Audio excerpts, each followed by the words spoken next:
So now we've learned the ins and outs of creating an array, all about the properties, indexes, multi-dimensional arrays, and destructuring syntax. It's time to move on and talk about how we can add elements to an array.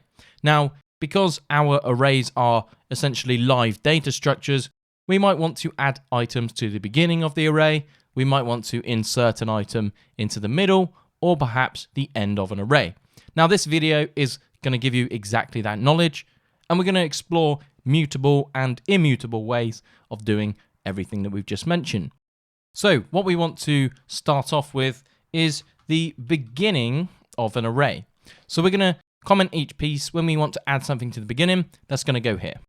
Now, what we're going to say is drinks dot, and we're going to use a method which doesn't really sound like it does anything useful, but it's called unshift. Now, unshift, instead of shift, for some reason, likes to add items to the beginning. So here we're going to say that we're going to unshift water, and we're going to hit save, and you can see that our drinks console log has now updated to water. So that was nice and easy, and it's a fairly easy method to go ahead and remember. Now, if we want to add something at the end, we'll come back and do the middle, but we'll do the end first. What we want to do is drinks, and then we're going to say dot push, and we'll then say cola. We can save this out, and you can see that our array now has water at the beginning, cola at the end. And these indexes are all nice, and they'll increment nicely. Our length is up to date, so we know everything works. Now, the interesting piece with this approach is we are mutating this existing array called drinks, which we might not actually want to do, because we know arrays are passed by reference. And if you missed that bit, go back to the first video in this chapter and understand how and why arrays and objects are passed by reference, and why this can cause us some problems. Now, when we come on to later courses in this series, we're going to be diving into more realistic, more complex JavaScript programming, and we'll be dealing with things called immutability. Now, at the moment, this is a mutable way of doing something. So let's go ahead and add a comment, and we'll also add the same one here. So this is a mutable approach. Now, why is it mutable?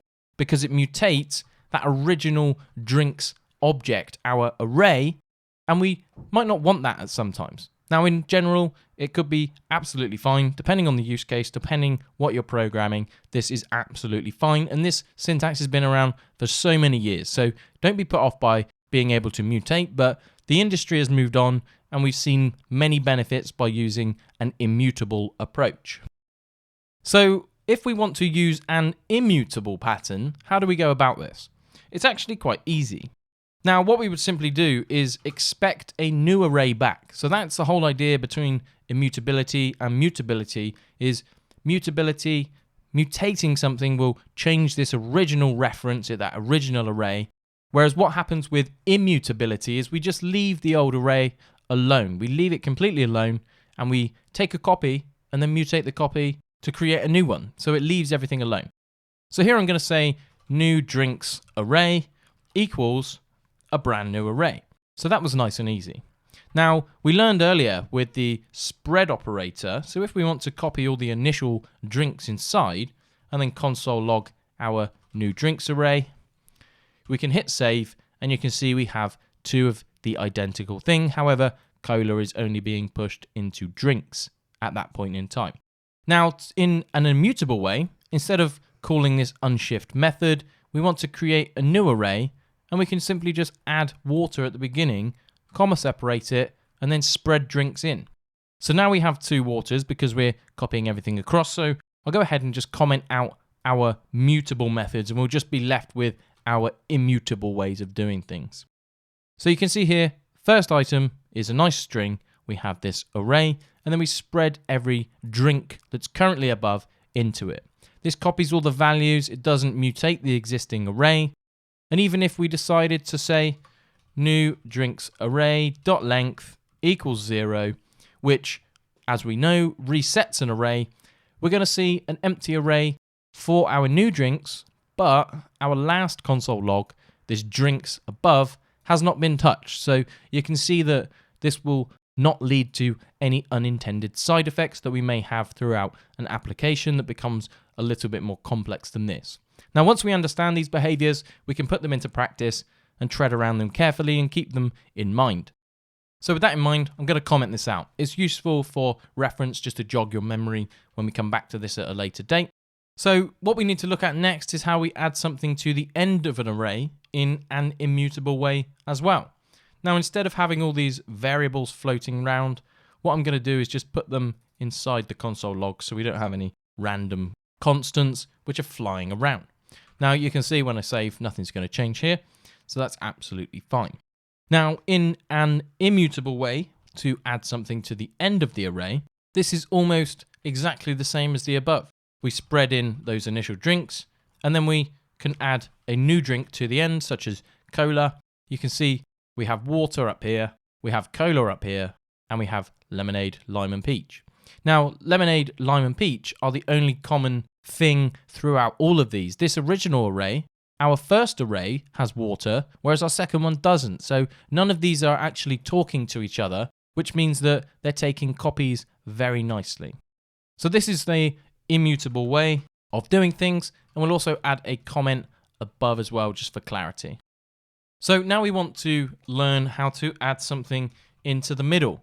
Now that's not quite as simple as having a nice spread operator, but for this we have a method called array splice.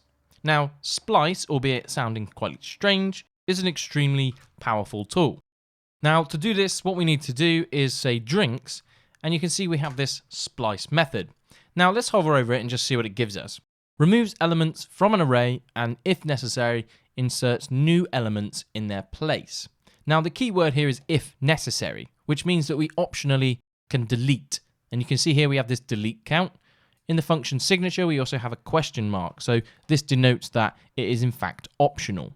So the start is where we actually want to insert it. So let's imagine we have a random index, which could be number 1, and we want to now pass it into our splice because we want to insert perhaps a new drink into the number 1 position. So that would in fact add it somewhere in here. Now, because we don't want to remove anything, you can see here we have the delete count, which is optional. We want to just press 0. Now, the third argument we're going to say is going to be cola. So we'll go ahead and save this out. And you can see that we now have lemonade, cola, and we also have cola at the end. Now, the reason that cola is in here twice is because we have cola, which we've just inserted, and we also are splicing it, which is a mutable method. Now, this is actually mutating this array, so when we copy these values in, it will in fact contain cola. So what we could do is change this to something else, and we'll see everything update. So that's a nice example of inserting something into a middle of the array. But again, this is a mutable way of doing things. Now, to do this in an immutable way becomes a little bit more challenging. We have to spread in our initial drinks and then call our splice.